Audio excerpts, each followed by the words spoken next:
Hello everybody, I hope everybody good. Just want to share a little story with you scene. So on Thursday, July the 28th, right?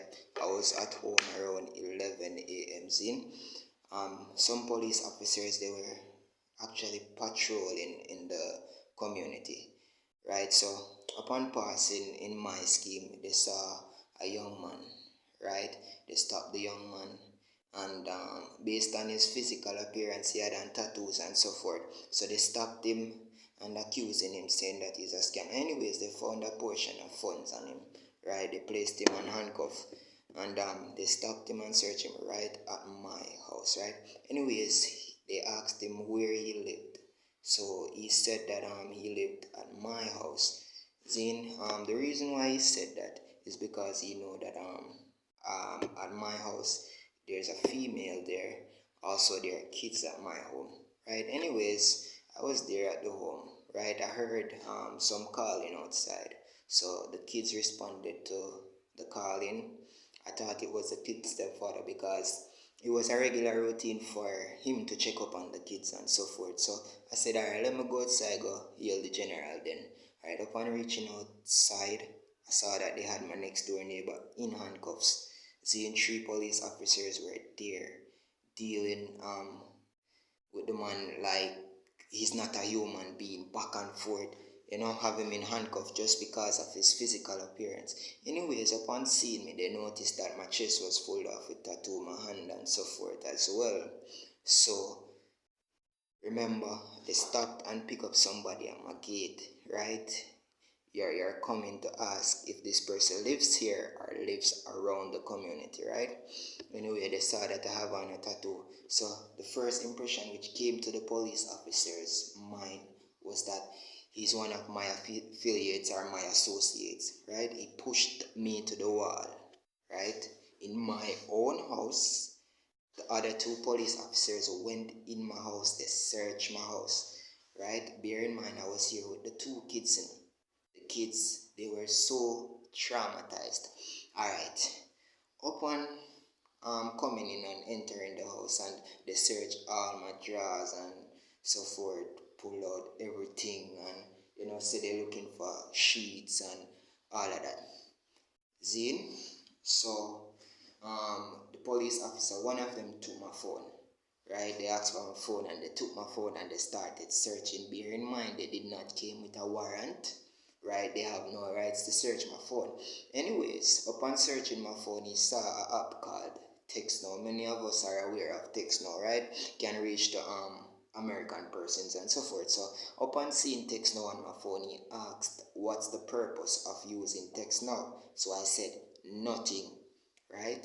So upon saying nothing, I I just took a slight turn to look at the other officer who was saying something else to me. By the time I took a slight turn, right exact at this position, I could see a whoop in my chest, see? Get a lick in my chest. So I say, remember, you don't come with a warrant, you don't find me with anything. I was complying with the laws. You search my phone, you saw a text now, you asked me what's the purpose. I said, nothing. Alright? Anyways, the leader, right, who was leading them, was saying that, "Come on, the young man is clean." This man was so adamant, saying that no, he's not leaving, right? And this was even before he even searched my phone and so forth, because I'm in my room right now, but I'm in the exact same place where I would say, yeah, he hit me in my chest, right here, exact right here. The other police officer was right there at my doorway. Right? So the other police officers were standing right at the doorway. Other one was standing right beside my TV here, and I was beside him. Right? So hit me in my chest. Zip.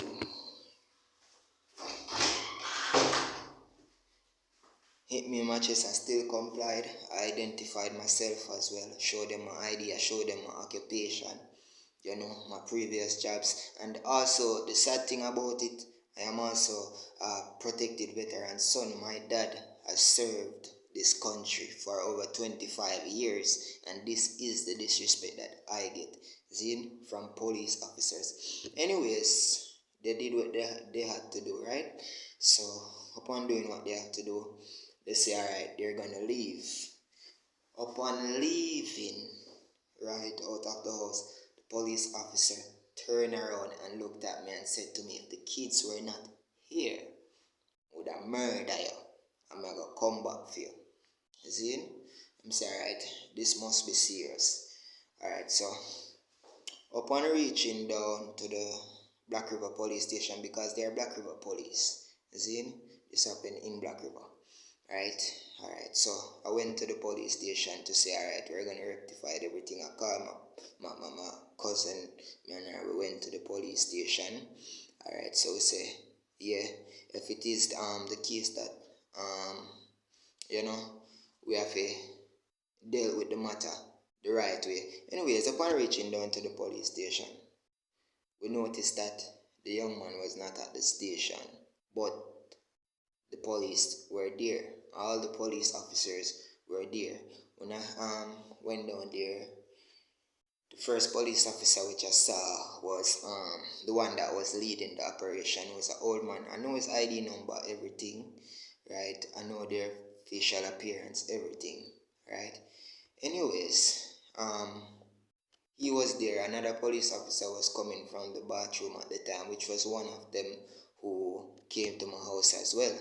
Anyways, the one who was leading the operation said to them that I called you guys and said, police, come on, we have a meeting, right?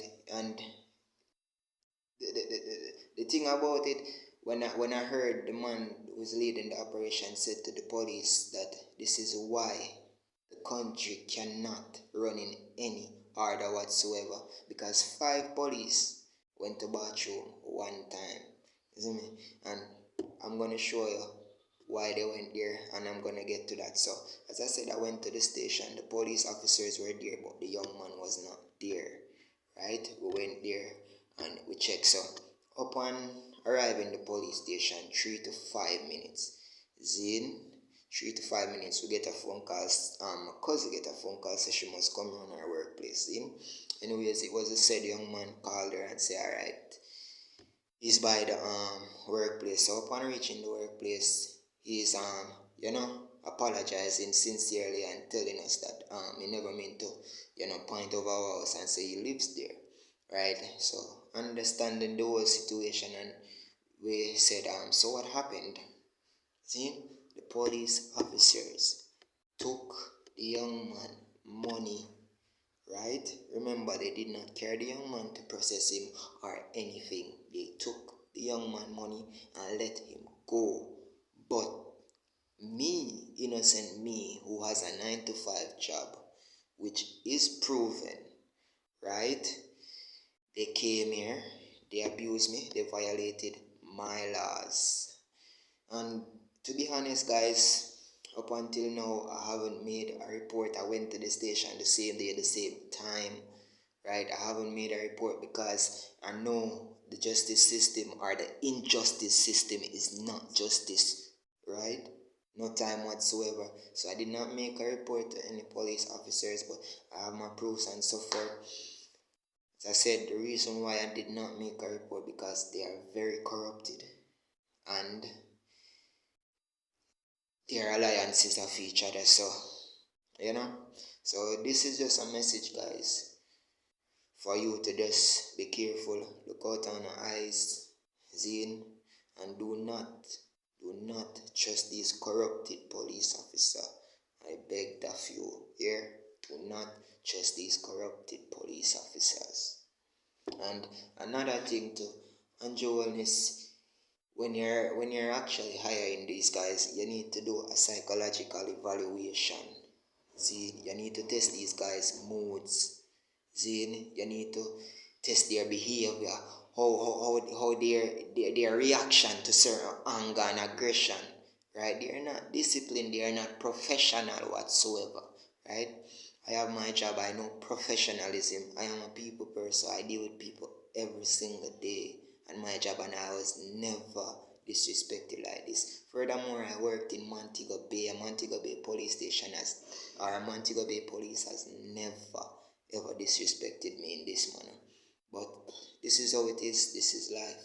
Peace out.